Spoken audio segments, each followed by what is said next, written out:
Hey everybody, welcome to today's episode with Erica, one Hi, of everyone. my one of my good friends. So I'll do a little introduction for her. So I met Erica. She is the girlfriend of our videographer Steven, and so she is stuck with me just by virtue of of that relationship. But actually, we have gone to dinner a couple times, and so through the influence of a mutual friend, I was introduced to Erica and introduced to. She actually has a Instagram page. I'll go ahead and put that up so you guys can see.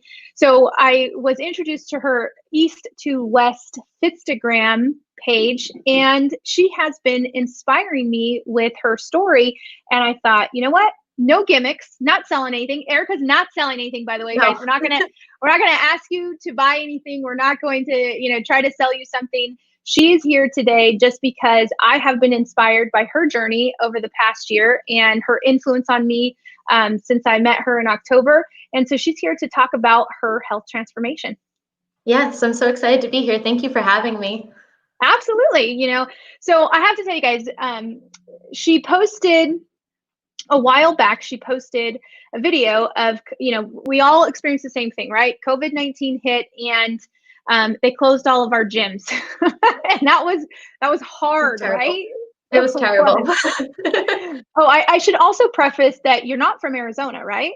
No, I'm from Massachusetts. So I just moved here in October when I met you. Yes. So how are you adjusting to the heat? I'm more of a heat person, so it is really hot, but I don't really mind the heat as much. Steve's doesn't really like it as much as me. I don't have a picture, but I should have prepared one. He came to the office the other day with his face shaved, and we just didn't recognize him. He did the same thing to me. I didn't recognize him. And he said that's how he's dealing with the heat. So, and I thought that was hilarious. But okay, so back to the story. The story is that she gets here and COVID hits, and now all of a sudden she can't go to the gym. Well, finally, once the gym opened up, you went back to the gym, and tell me about that post that you shared with everybody on your Instagram page. Oh, that was tough. So basically, I thought we were doing the 75 hard during that time, which I ultimately failed at because I couldn't do the 2 workouts a day. I wasn't motivated enough without the gym. And so I got some resistant bands. We went to Walmart. We went everywhere to try to find workout gear, but they're sold out everywhere. So I basically had nothing but resistance bands, and that wasn't working for me. I was getting bored with it. I'm also working from home, so I'd be in the middle of a workout, but then I get a call and have to go do something, always on the call.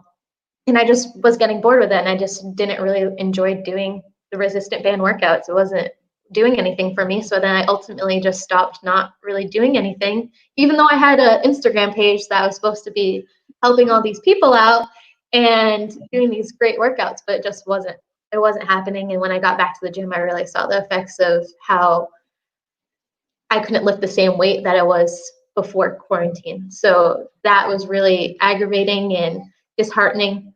And basically, I spent the whole time at that gym just adjusting weights. And I didn't really get the best workout in because I was just discouraged. But then I kind of took that as a learning experience and was like, I'm going to now find a new plan and get started and move forward. So I think that's going to happen to a lot of people when they go back to the gym because you can't get the same kind of workout with just at home body workouts. As much as you say you can, you can't. So Well, yeah, and there is a whole motivation piece in there. I agree, like, we with all that time being quarantined and, to keep the motivation. But what hit me with that post was your vulnerability, right? Like, you went in there expecting to be able to pick up where you left off, and it wasn't. And you said, I spent the whole time adjusting weights. But I love that you shared that post anyways. And that's one of the things that attracted me to your story is that, it's not always the easiest road, right? When you're looking for a health transformation, it's not the easiest road. So that's kind of what sparked this entry. But I want to talk to you about your health journey, and I'll be sharing some photos with everybody in a little bit from her Instagram page. But what brought you to the point where you knew that you wanted to change something? How did you get to that point? So it's kind of a longer story. So I guess I should start back to when I first started going to the gym, which was my sophomore year of college. This was solely based on I was a biochemistry major, And I thought, well, I have kind of bad genetics with health in my family. I have diabetes, hypertension, all of these things going on that I should probably take care of myself. I'm learning about all these great things that the body's doing. So, I should probably take advantage of what I know. It was also solely based on stress. So sophomore year of college was very stressful, and the stress factors were just more schoolwork. I was so used to getting straight A's in high school, and now college, that's just way more work than it took a lot more work for me to get those same grades. Financial stress. Most of the time I look at my bank account and had less than a few dollars. I was a first generation student just trying to support myself. But then I also couldn't work because I had so much homework.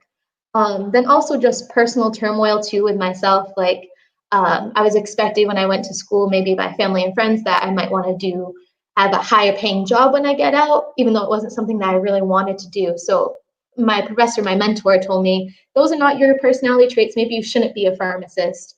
And then I was going back in my head, back and forth, oh, this is what I'm expected to do versus what I really want to do. So all those stress factors, and I was really using sophomore years, that time taking that time to go to the gym as like an outlet. So it wasn't anything to do with weight. I didn't gain the freshman 15 yet. I was very tiny. I could eat pretty much anything I thought and not gain a pound. But that didn't last long. The stress took over.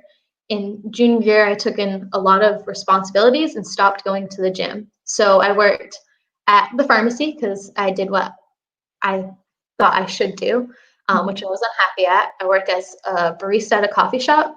I was a tutor, a teaching assistant, taught a chemistry class, and did 20 hours of research, and did all of that on top of all the other stress factors. So I basically lost every hope in the gym, and then the eating started. So I was stress eating, and I would eat because I had 3 tests that day and I deserved that cookie. I ate all the bad food because the bad food was cheaper, quicker. I could get on to my day and go on. I had too much going on. I couldn't sit down to eat. I'm going to grab that quesadilla and leave. And also, yeah, the money factor too. Those foods were cheaper. If I ran out of money at the end of the semester, I'd have to pay for food myself. So I wasn't going to buy the salad that was more expensive. And I thought, wouldn't it keep me more full, because I didn't know when I was going to eat the next time because I was so busy.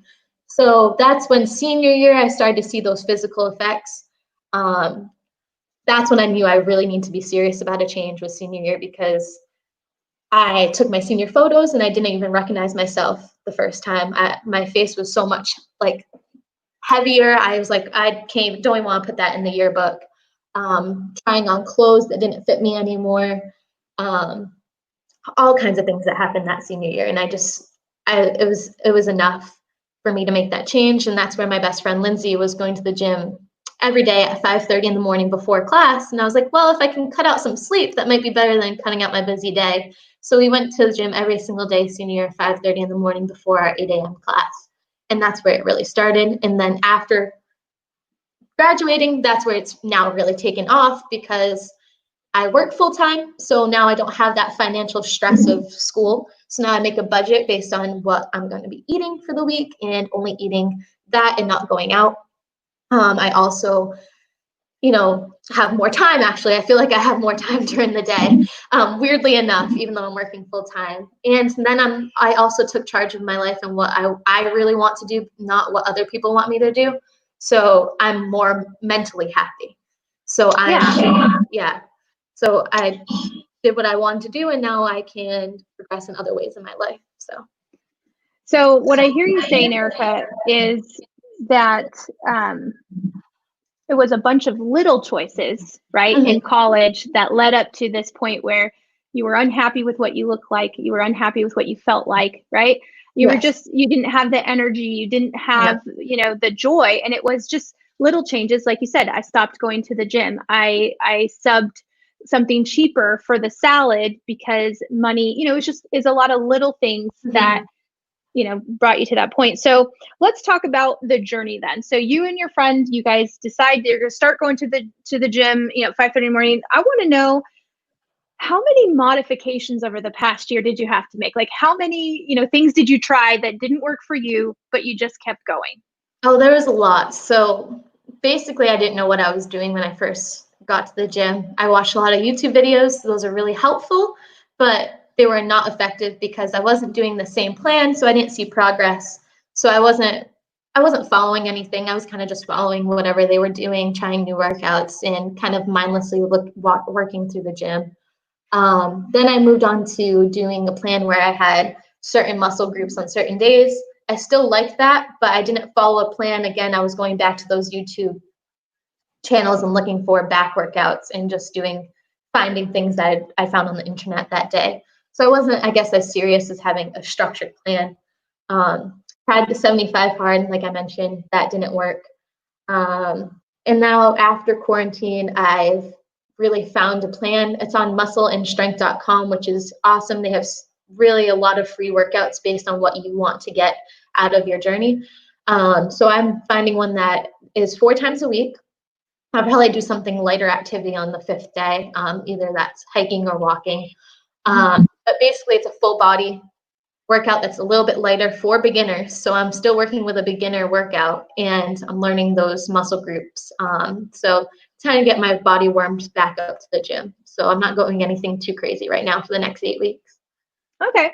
So it sounds like you started to realize things that were not working, but you just kept iterating, right? Like you would try something else. You just didn't stop, right? Well, during quarantine, we stopped. But again, we're talking about a health journey, right? Like that was that was a pit stop. You didn't stop. As soon as the gym went back, you started going, and you learned something along the way. So, so you mentioned something that works is having a schedule, having a routine, but then also you said following a program so you can start to see results. And you're using, what's the website you mentioned? It's called muscleandstrength.com. So they have workouts for men and women based on what you want. If you want to lose weight, if you want to gain muscle. So I went to one that was more of gaining muscle in kind of a beginner stage, because I'm still a beginner. I don't know how to do everything at the gym, and I don't pretend to. So again, that's why I like having you on this episode and this interview today, is because I think that there's a lot of us who just, we're not professional weightlifters and, all of that. And again, I'm inspired because over the course of a year, you were able to have a massive transformation, which I'm building up to that, guys. Stick with me because you're going to see that. But okay, so let's talk about accountability, right? Like, what are you doing in terms of accountability so that you can continue to stay on this path and not regress to the, like you said, the cheap food and, what are you doing for accountability? So I guess the big one would be the Instagram that you've mentioned before, the East to West Fitstagram. I'm running that with my best friend, Lindsay, from college. We kind of came up with the idea because I moved 3,000 miles away. She's still back on the East Coast in Massachusetts. And once you leave college, it's kind of like we're not in every class together anymore. And now we still had that bond of fitness, but using that Instagram page now still keeps us connected 3,000 miles away. So keeping that accountability partner, she posts and I post at least 2 times a week, and we'll always check that. Seeing what she does, that motivates me to go do a workout. We post about food. Things that we're eating, so things like that. And she's always been a good support system, and we support each other, everything that we post that we're going through. And she's really she's way a step above me in fitness, so I'm always looking up to her. So it sounds like you have an accountability. A little bit of feedback. It sounds like you have an accountability partner. Yes. And I'm always going to the gym with Steve, so I can't forget about him. He supports me there too. That's true. So I can't stress enough, guys. Trying to do it on your own, your willpower will last only so long. Having accountability, whether it's, like you said, your best friend from college, or now you've got a whole nother level of accountability in that you've got followers on your Instagram page, and people like myself, right? People, and that's, again, I followed your page. You inspired me with your posts. So, you can't stop doing it now because, one, you've got an accountability partner that's 3,000 miles away and that lives with you, and you've got people in your influence from your Instagram page. So that's one of the key takeaways for everybody watching is don't do it alone. If you have a health goal, share it with people. Everybody here in my office knows my health goals, and I use that as a layer of accountability. In fact, you should have multiple layers of accountability because you never know when you're going to have a hard day where one of those accountability partners is going to be able to boost you up and help you. So let's talk about schedules and routines. Now you mentioned I'm not in college anymore, so your schedule looks a little bit different. You have a job that, now you're working at home, but you have, more routines. What would you recommend for the viewers in terms of schedules and routines? So my job's a little different. I don't have the same schedule every day. I don't work like a 9 to 5 kind of job. So I teach classes, and those classes are taught at different times during the day. So my schedule looks different every single week. So basically what I do before the week starts on Sunday is I look at that schedule and build things around that. So I have a Google Calendar where I'll put, meal prep at this time. So that part of the day I'm meal prepping for the whole week. Gym at certain different times. I love going to the gym more in the morning, but sometimes it turns out I have to go more at night because I'll start work at 6:30. The gyms don't open enough time for me to get to work. But I'll always try to block that time in there. And now you're making me so happy, by the way.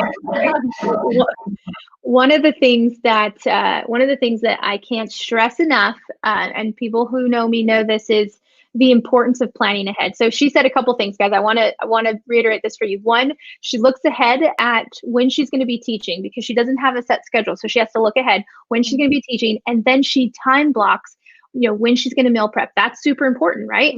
Very important. Your meals don't just show up. You have to actually, wouldn't that be wonderful if healthy food just showed up instantly and tasted good? But so she schedules out her meal prep. She schedules out her exercise routines, right? Like that is so important, forecasting ahead what you're going to do, because if it's not in your calendar, the likelihood of it happening is very minimal. Right. And I find when I'm more busy, I actually am more productive. So like blocking out that schedule so that I don't have that free time actually is way more beneficial to me than just leaving it open. Because then if I leave it open, I'm not going to do what I'm supposed to be doing. So absolutely. So, okay. So this is a question that I was really excited about, and I will do a little screen share here for everybody has stuck with us for the past 17 minutes. During this transformation, was there anything that surprised you or anything that you learned? So I think the whole journey surprised me. So I wasn't going on this fad diet.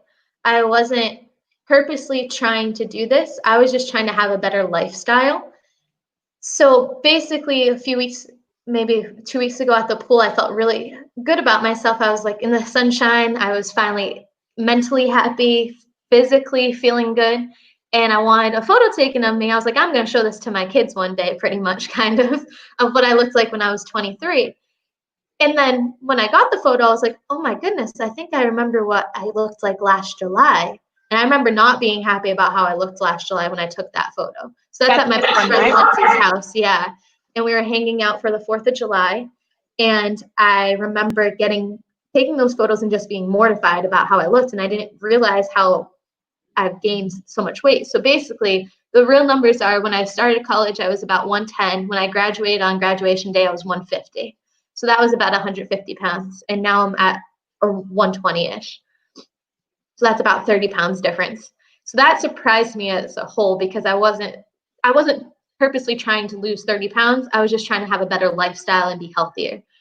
So like something I learned about myself during that time was like how adaptable I can be. So I was just, I'm going to leave college, drive across the country and move to a new place and start a new life. And I think that I learned that I can be really adaptable to my situations and, really take charge of my own life more than what I thought I could. And that really excites me because now I'm just growing and learning new things from now on too. So that's going to always help. Yeah. Again, I just love that. I feel like so many times in social media, people just post the wins and they don't post the fails and the journey. And that's why I like to follow you and Lindsay, is because you do have those raw, vulnerable, posts that, just basically, encourage you guys. Like, and the biggest thing that I want you guys to realize from Erica's journey is that it wasn't this one thing, this one massive effort. She made small changes that compounded over the past year to equal 30-pound weight loss, which, by the way, for someone of your size, that's not easy, right? Like, you're not obesely overweight where, that you can lose, 10 pounds in a week. Like, that's a big accomplishment for someone of your stature. And again, the moral of the story with Erica is that she made small changes, right? Just simple things. And then she compounded them over time. So she made changes in her diet. She made changes in her activity. And in her own words, she realized how adaptable she was. And that equated in a 30-pound weight loss that, would you say that it was like extremely hard and you felt deprived and miserable the whole time? No, not at all, because I wasn't purposely trying to do this. I was making those changes for my own mental health, my own well-being, and that just happened over time. And I didn't even really notice that I was doing those small things that were helping. I mean, I knew I was doing them because I was purposely trying to live a healthier, better life, but I didn't realize how those small changes were adding up. Just like I didn't know those small changes in college that were hurting me were adding up. It was kind of the opposite effect here. Oh my gosh, guys, if you haven't watched my book review on the compound effect, I'm going to encourage you guys to go to our YouTube channel and watch the compound effect book review, because it's one of my favorite books. And I recommend, I read it at least once a year because it reminds me how it is. And just like she said, there are things that can compound for your good and compound for the bad, right? Those little choices that you were having in college, how they did that. So, so just to recap, what's the next step for you? What's your next goal? Where do you go from here? So I think I'm gonna work on more building strength, because like I said, I'm not an expert at lifting weights. I don't pretend to be. I mean, that post that I made on that Instagram was more of like, hey, I'm running this page. I should be giving these great workouts that everyone can follow, and I should be this influencer, but that's really not who I am. Like, I'm going through this journey. I want to share this with you. So I think that I'm going to follow this plan that I've picked for the next 8 weeks. I'm filming every single day of the plan, and I'm going to write down and journal what weight I'm lifting at that day and see if I can grow and build that weight back up and really build strength. Because I feel like I'm happy at my weight right now. I don't really want to lose anymore. I just want to build that muscle strength and that stamina. I mean, I can see I'm out of breath or something like that when I'm hiking or like doing physical activity, and I really want to build that back up. Okay, I love it. So, any closing thoughts for anybody that's watching this or will watch it later on a health transformation and how to stay motivated during the process? So I think that what I would want to give advice is like diet is really important. So even if you're not going to the gym as religiously as 5 times a week, diet is really, really important. I swear by not eating a lot of processed foods. I try to stay away from that, not eating out.